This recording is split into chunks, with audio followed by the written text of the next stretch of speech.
saya tetap menjadi saya kan sebagai rakyat ya, beliau wakil rakyat. Ini saya dibersumpah, misalkan saya hanya ingin maaf.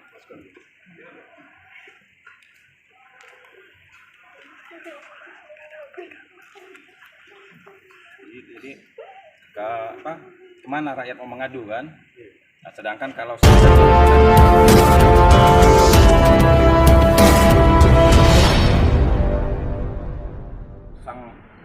pemimpin calon presiden, jadi kami kok melihat kok perkaranya kok jadi begini ya.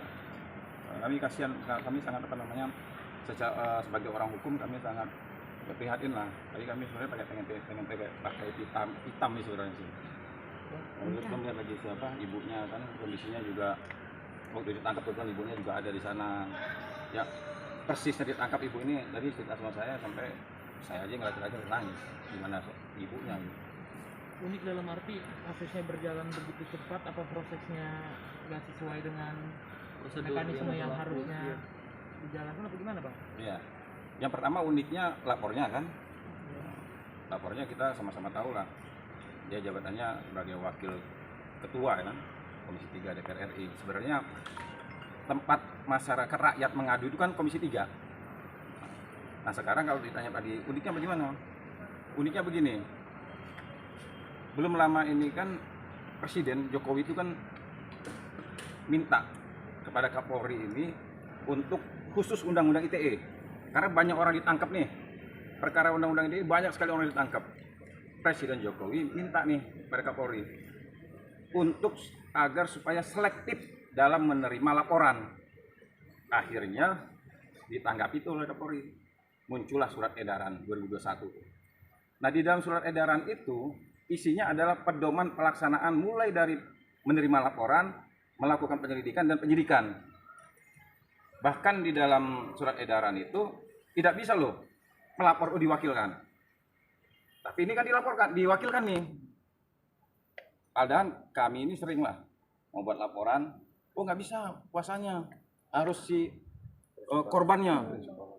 Karena di di surat edaran itu penyidik menjalin komunikasi berkorban, khususnya korban. Biar artinya ada nasihat, ada bicara masalah dari hati dan sebagainya. Nah ini menurut kami tadi tidak sesuai prosedur. Iya, tidak sesuai prosedur.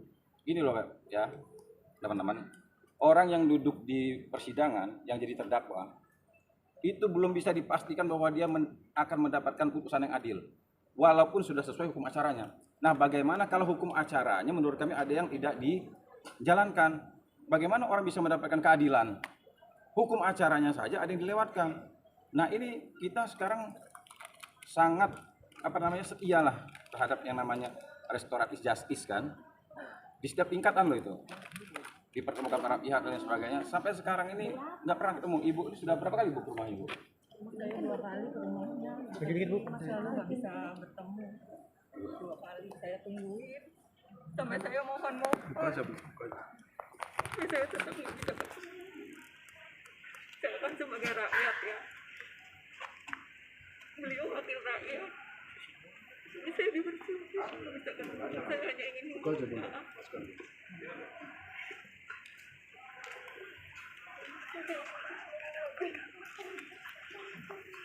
Jadi kemana rakyat mau mengadu kan? Nah, sedangkan kalau seandainya ini kita nih ada perkara nih, kita merasa bahwa ini tidak sesuai dengan prosedur nih, kita mengadunya ke Komisi 3 DPR RI.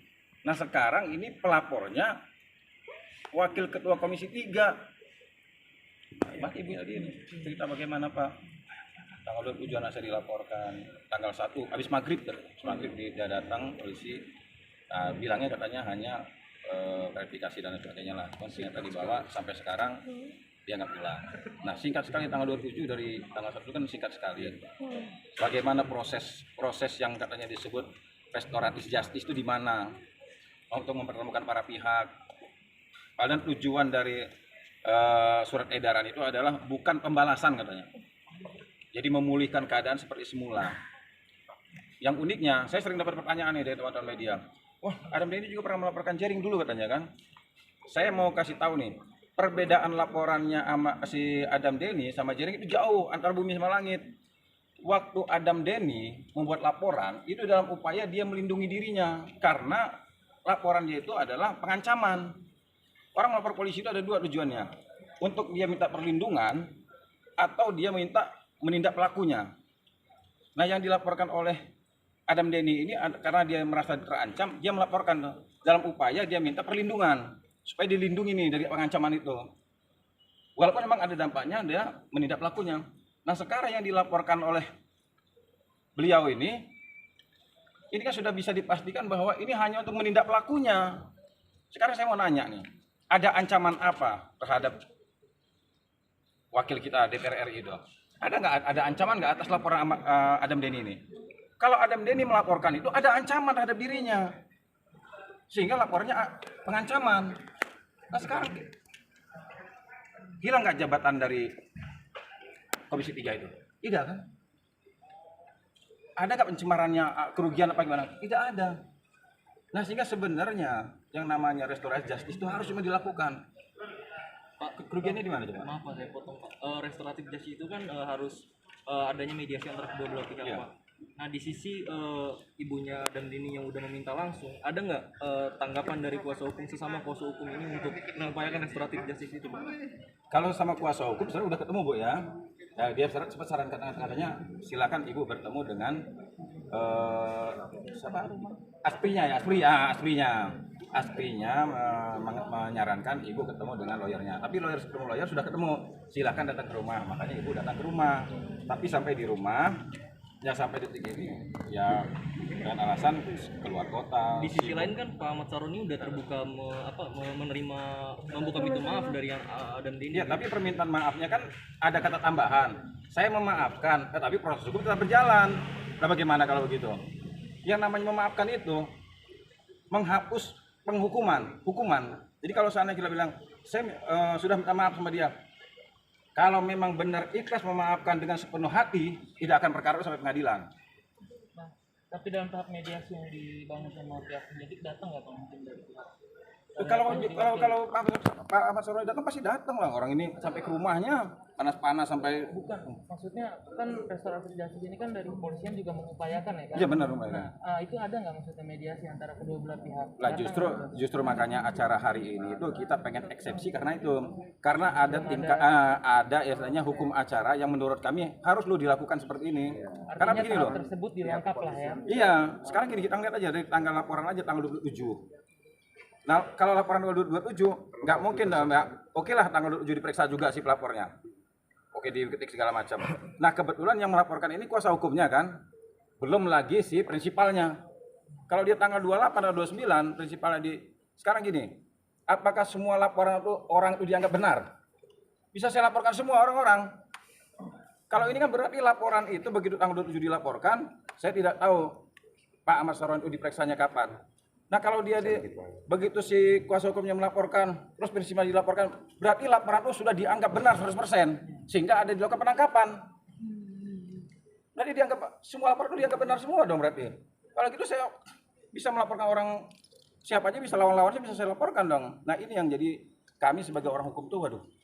Kalau tanggal 1 orang langsung ditangkap, nah terus bagaimana orang melakukan penyelidikan dan penyidikannya itu? Terus apalagi kalau ada pertanyaan, apakah sudah dipertemukan para pihak untuk mencari jalan keluarnya, konfrontir dan lain sebagainya? Ini berarti kan nggak dilakukan. Tiba-tiba tanggal 1 rumah didatangi, diketok, orang dibawa. Sampai sekarang nggak pulang. Nah, bagaimana orang tua nggak pernah diundang untuk bicara masalah perdamaian dan sebagainya. Dan perlu saya ingatkan juga ya, kita sama-sama belajar lah. Oke lah, kita anggap Pak Ahmad Saroni itu korban. Apa sih korban itu? Dalam definisi hukum, korban adalah orang yang mengalami kerugian atau menderita fisik. Kalau seandainya saya lukai orang, itu jadi korban, dia fisiknya luka, menderita dia. Atau ada kerugian. Sekarang saya tanya, anggaplah uploadan dari Adam Denny benar. Ada kerugian apa? Terus ada penderitaan fisik apa? Sehingga dia bisa dikatakan korban. Kok nafsu amat sampai ini masuk pengadilan? boleh dibocorkan sedikit mungkin dokumen apa sih bang sebetulnya? Kan Atau sampai alat- sekarang atau- masih bertanya kenapa alat sepenting buktinya itu bang? Ya atau gini. Saya juga sebenarnya kalau sidang hari ini saya justru pengennya ini dibuka itu transparan lah. Saya juga penasaran dokumen apa, nanti saya takut salah gitu kan. Takutnya saya megang dokumen, takutnya dokumen yang saya buka ini bukan ini. Nanti saya juga lagi kena masalah. Nah, justru saya pengennya dokumen apa ini buka semua. Kalau memang ada pelanggar hukum ya kita buka semua. Biar pengen tahu gitu. Biasanya kan kalau orang ditetapkan jadi tersangka itu ada 2 alat bukti. Ya, 2 alat bukti. Terus ada BAP dari penyidik yang Iya. disampaikan ke pihak terlapor Iya. misalnya. Itu udah diterima. Belum, kita belum terima nih. Tadi jaksa saya telepon, kami mau minta dakwaan plus turunan berita acara keseluruhannya. Sampai kita belum terima apa-apa ini. Ini berarti belum tahu postingan Adam Denny. Belum tahu postingan yang mana. Postingan mana. Nah, terus juga postingan itu kan begini loh. Di dalam pasal itu kita itu Adam Denny dianggap dia memposting tanpa hak dokumen elektronik atau informasi elektronik, itu pidananya. Nah, sekarang itu punya siapa? Kita juga belum tahu nih. Belum tahu nih. Iya, karena kan yang kalau berita beredar semua itu seolah-olah memojokkan bahwa Adam Denny kan begini, Adam Denny begitu segala macam. Nah, ini perlu kita luruskan. Ada yang bilang, ini kemarin tuh mulutmu harimaumu, ini karena pernah melaporkan ini segala macam. Beda. Yang dilaporkan Adam Denny itu dia upaya melindungi dirinya karena dia diancam. Ada rasa takut dia. Yang mengancam juga ya istilahnya kita tahulah yang ngancam siapa. Nah, sekarang ini ada situasi dan suasana apa yang mengancam beliau itu? Ada kerugian apa? Ada rasa khawatir apa? Kok tiba-tiba langsung membuat laporan, terus juga langsung melakukan penangkapan sampai sekarang ditahan, ini ada apa? Bahkan di surat edaran Kapolri itu ditulis begini loh. Kalau si pelaku sudah menyadari kesalahannya dan meminta maaf, walaupun korban tidak memaafkan, tidak boleh ditahan. Tapi faktanya sekarang ditahan. Ibu mungkin cerita sedikit Ya, Bu, Bu. terakhir ketemu Adam Denny mungkin apa yang disampaikan sama beliau? Waktu itu habis maghrib yang tugas datang, Adam cuma bilang, saya nanya, ada apa Dam? Nggak apa-apa mah, mama dia begitu. Terus pas udah keluar pagar mau berangkat, cuma klarifikasi kok mah gitu. Terus ternyata sampai besoknya sampai sekarang dia nggak pulang. Itu aja. Bu, Artinya belum ketemu lagi Bu setelah penangkapan itu, apa pernah ketemu dengan Adam? Iya, saya ketemu waktu memberi surat penangguhan penahanan juga ketemu ada di sana. Kondisinya Sakit juga di sana, gimana kondisinya mungkin? Alhamdulillah kemarin terakhir ketemu sehat. Bu, seandainya Ahmad Saroni nonton ini Bu, apa yang mau disampaikan?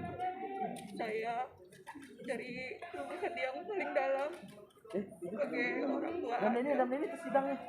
Mohon maaf sebesar-besarnya. dipanggil lawyernya Adam Denny yuk. Ayo. Oke, Ayo. Sidang dong.